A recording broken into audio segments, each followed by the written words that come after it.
تو جو تذکرہ ہم کر رہے تھے کہ جو اس وقت کے استعمار قوتیں ہیں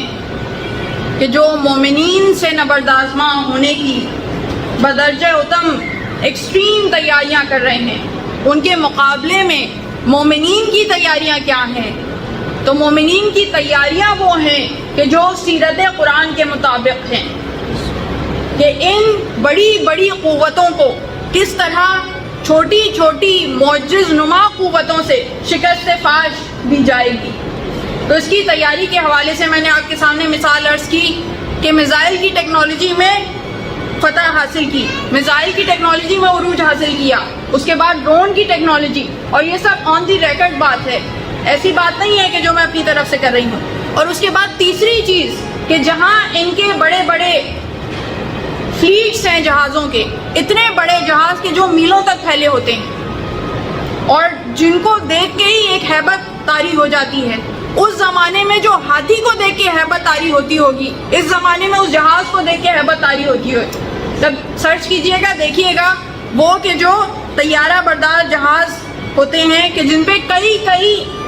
ایئر پلینز، فائٹر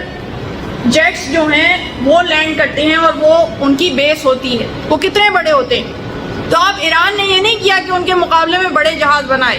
ایران نے چھوٹی لانچوں میں اپنی ٹیکنالوجی میں کمال حاصل کیا۔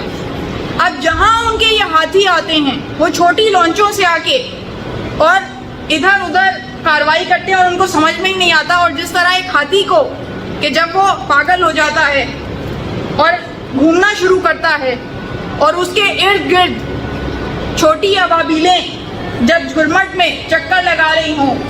اور وہ پاگل ہو کے جھومنا شروع کر دے، تو وہی عالم یہاں ہوتا ہے کہ جتنی دیر میں وہ مڑتے ہیں، کئی گھنٹے میں تو وہ جہاز مڑتا ہے، اتنی دیر میں وہ لانچ آ کے کاروائی کر کے چلی جاتی ہے۔ تو یہ عقل کی بات ہے اور پروردگار عالم نے مومن کو عقل دی ہے،